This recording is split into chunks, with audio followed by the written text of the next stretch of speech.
drums of war are beating louder in the Middle East as the long-standing hostilities between Israel and Iran erupt into one of the most dangerous escalations in recent memory. What began as decades of covert operations, diplomatic standoffs, and proxy warfare has now burst into the open, threatening to destabilize not only the region but the entire international order. In a matter of days, missile strikes, air raids, and retaliatory operations have left dozens dead, entire neighborhoods in ruin, and a world community on edge, wondering whether this is simply another flare-up in a volatile region or the spark that ignites a wider global war. Tensions reached a boiling point earlier this week when Iran launched a wave of ballistic missiles into Israeli territory, striking several military and civilian sites.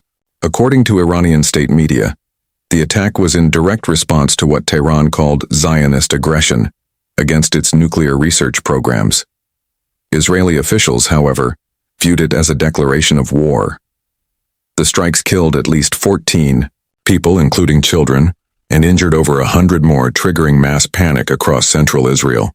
Sirens wailed through the cities of Tel Aviv, Ashkelon, and Be'er Sheva, sending thousands of residents scrambling to underground shelters. Schools were shuttered, public transport suspended, and military reservists were called into immediate duty. The sense of crisis was palpable, and it wasn't long before Israel struck back. In a swift and devastating counteroffensive, the Israeli Air Force launched coordinated airstrikes against several Iranian sites, including suspected nuclear facilities in Natanz and Isfahan. These strikes were precise, calculated, and symbolic, sending a clear message to Iran and the world. Israel will not sit idly by as its existence is threatened. Israeli Prime Minister Benjamin Netanyahu, addressing the nation, called it a necessary act of self-defense and warned that no nation, no regime, and no force on earth will ever threaten the state of Israel without facing the full might of our response. Iranian officials, on the other hand, decried the strikes as an act of war and vowed massive retaliation, with Supreme Leader Ayatollah Khamenei accusing Israel and its Western backers of orchestrating a campaign to destroy the Islamic Republic. TTOI. The center of this growing inferno stands the United States, both a historical ally to Israel and a long-standing adversary to Iran. The current American administration, under President Donald Trump, newly re-elected amid a deeply divided political landscape, has shifted away from the cautious diplomacy of prior years and moved decisively toward confrontation. In a televised national address, President Trump declared that the U.S. would stand shoulder to shoulder with Israel and that Iran would face military consequences unlike anything seen in the modern era if it continued its aggression. Within hours, U.S. naval forces were repositioned in the Persian Gulf. B-52 bombers were deployed to Diego Garcia, and American cyber warfare units were placed on alert. Behind closed doors, Pentagon advisors weighed the implications of direct intervention, while intelligence agencies shared real-time surveillance data with Israeli command centers. It was no longer a question of whether the U.S. would become involved, but how deep its commitment would go. Iran responded not just with rhetoric, but with regional mobilization. Hezbollah militants launched rocket attacks into northern Israel from Lebanon, targeting border towns and military outposts. Houthi rebels in Yemen, long supported by Tehran, threatened American assets in the Red Sea. Iraqi militias backed by Iran began massing near U.S. bases, and cyber attacks originating from Iranian proxies targeted American energy infrastructure. Tehran's message was clear. If war comes, it will not be confined to a single border. It will be a regional inferno, with global consequences. Amid this chaos, global powers have taken sides, either directly or through calculated silence. Russia, ever the opportunist, has voiced support for Iran's right to self-defense, while using the conflict to shift attention away from its ongoing war in Ukraine. China, heavily invested in Iranian oil and trade, has called for restraint, but has not condemned Tehran's actions. European leaders, divided and cautious, are urging both sides to return to diplomatic channels, but their voices are drowned out by the roar of missiles and the silence of devastated neighborhoods. The United Nations has called for an emergency summit, yet early attempts at a resolution have been blocked by geopolitical gridlock. Meanwhile, markets across the globe are in turmoil. Oil prices have skyrocketed past $125 per barrel global.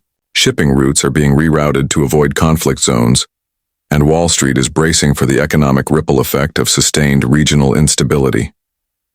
Back home in the United States, the political divide has grown even sharper. Congressional leaders are split, some calling for full-scale military intervention to defend Israel, while others warn of another endless war that could drain American resources and cost countless lives. Public opinion is equally divided. Protests have erupted across American cities, with demonstrators on both sides, some waving Israeli flags, others denouncing what they view as imperial overreach. College campuses have become battlegrounds of ideological debate, with student groups clashing over foreign policy, religious identity, and human rights. The national mood is tense, uncertain, and deeply fractured, and in the midst of it all, the most devastating impact is being felt by civilians, ordinary men, women, and children who are caught in the crossfire of a geopolitical struggle far beyond their control. In the Iranian city of Isfahan, emergency crews dig through rubble, searching for survivors after a residential building collapsed during an Israeli airstrike. In Tel Aviv, a mother weeps in a hospital corridor after losing her son to shrapnel wounds. In both countries, electricity is sporadic, food and medical supplies are dwindling, and fear has become the currency of daily life. International aid organizations warn that if the violence continues, we could witness a humanitarian catastrophe on par with Syria or Gaza, millions displaced, economies ruined, and generations scarred. Yet even as the world spirals closer to war, there remains a sliver of hope. Diplomatic backchannels are still open, albeit fragile. Nations like Turkey, Qatar, and Switzerland have offered to mediate. Some voices within both the Israeli Knesset and Iran's parliament have called for restraint and a return to negotiation. But time is running out. Each passing hour sees another life lost, another provocation issued, another door to diplomacy closing.